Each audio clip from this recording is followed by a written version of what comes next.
বৃষ্টি হওয়ার পর ওয়েদারটা এত ভালো লাগে আর পুরো শীতল ঠান্ডা হাওয়া বয় আর দেখো চারিপাশে বেশ ভিজে ভিজে স্যাঁতস্যাঁতে বেশ থাকে, ভালো লাগে। তারপরেই তো রোদটা ওঠে, মানে এই সকালের ঠান্ডা বেশ আবহাওয়াটা ভীষণ সুন্দর লাগে। যাই হোক, সকালবেলায় সব জামা কাপড়গুলো মিলে দিলাম আর ঘরের অন্যান্য কাজগুলো সারবো। আজ সকালবেলায় বেশ ঠান্ডা ঠান্ডা ছিল জানো। এই পাখিদের এখানে খাবার দেওয়া হয়েছে, আমি সকালবেলায় নানান কাজের জন্য পাখিদের খাবার দেওয়াই হয়নি। তো এখন এই যে পাখিদের খাবার দিয়ে এসে নিজেরা দুজনে একটু চা নিয়ে নিলাম, নিয়ে বসে গেছি। আমার পূজা ঘরের অন্যান্য কাজকর্ম সব হয়ে গেছে। সকাল সকালে ওই যে বলি না, কাজগুলো সেরে নিলে আমি একটু ভালোভাবে বসতে পারি। আর এই যে একসাথে একটু গল্প করছি। চারিপাশের আজকে পরিবেশটা বেশ ঠান্ডা। তবে ওই যে আমার মেয়েকে আনতে যেতে হবে, একটু কাজ আছে, তাড়াতাড়ি বেরোবো আজকে। ঘর থেকে বেরোই, চাই কিছু করি, সংসারটাকে ঠিকঠাক করে গুছিয়ে গেছে, তারপরে সব কিছু করে বেরোলে মনটা বেশ ভালো থাকে এবং বাড়ি এসেও দেখি সব গোছগাছ আছে, ভালোই লাগে।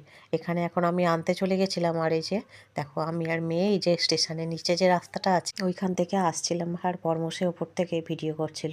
এই যে দেখো ভিডিও করছে, মেয়ে ওর বাবাকে দেখতে পাচ্ছে না, তাই বলছে বাবার সাইকেল আছে, বাবা কোথায়। বাড়ি ফিরে মেয়েকে স্নান করিয়ে নিয়েছি, নিয়ে খাওয়াতে বসেছি। তো এই যে উচ্ছে আলু ভাজা, এখানে আছে ভেন্ডি, সোনাই ভেন্ডি খুব একটা খায় না, কাঁচকলা আলু দিয়ে ডুমুর দিয়ে গাঁদাল পাতা দিয়ে ঝোল। এই যে তাই সবারই খেতে নিয়েছে, আর আমের চাটনি। এখানে মেয়েকে একটু খাইয়ে দেবো আর কি, মেখে চুকে। আজকে যেহেতু সবজিপাতি বেশি হয়েছে, একটু মেখে চুকে খাইয়ে দিলে মেয়ে ভালো খেয়ে নেয়। এই যে দেখো মেয়েকে খাইয়ে তারপরে আমি খাবো আর কি, বর্মশাইকে দিয়েছি। খাওয়া দাওয়ার পর তারপরে একটু রেস্ট নিয়েছিলাম, ফিরে এলাম একেবারে সন্ধ্যাবেলায়। সন্ধ্যাবেলায় আকাশের অবস্থা খুবই খারাপ, একদম চারিদিকে অন্ধকার করে এসেছে এবং দেখো বিদ্যুতের ঝলকানি।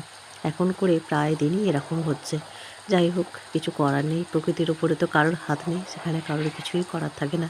যাই হোক, আমি ওইদিকে তাড়াতাড়ি করে রান্না বান্নাটা বসিয়ে দিয়েছি। মেয়ে উঠেছে, একটু ম্যাগিও করে দিলাম, ও এখন খাচ্ছে বসে। তো এই যে দেখো ম্যাগি করে দিয়েছি একটু ঝোল ঝোল করে। প্রায় দিনই ঝড় বৃষ্টি হচ্ছে। তবে এই যে স্কুল থেকে এসে তাড়াহুড়োর তাড়নায় জামা কাপড়গুলো অনেকটা পরেও কেচেছিলাম, বাসনপত্র দু একটা ছিল সেগুলোও মেজেছিলাম, মানে সেই সন্ধ্যার সময়, আর সেগুলো একটু রাতে মিলেছিলাম আর কি ঘরের ভেতরেই। সকাল হতেই আগে এসে এগুলো মিলে দিলাম, আর রাতে যেহেতু ঝড় বৃষ্টি হয়েছে দেখো এই যে পুরো ছাদটা ভিজে, গাছপালাগুলোও সব ধুয়ে ধুয়ে গেছে, সুন্দর একদম ঝকঝক করছে, চকচক করছে। মানে বলি না, বৃষ্টির পরের যে দিনটা সেটা ভীষণ ভালো লাগে, চারপাশটা যেন গাছপালাগুলোকেও দেখে ভালো লাগে। এই যে মেয়ে এখন পড়তে বসবে ওর বাবার কাছে, আর আমি এদিকে একটু চাটা করে নিয়েছি, চা করে ওকে দিয়ে দিলাম, বললাম যে খেয়ে নাও তারপরে পড়বে। সকালে একটু ছাতু খেয়েছিলাম আমি, আর মেয়েকে একটু শরবত দিয়েছিলাম।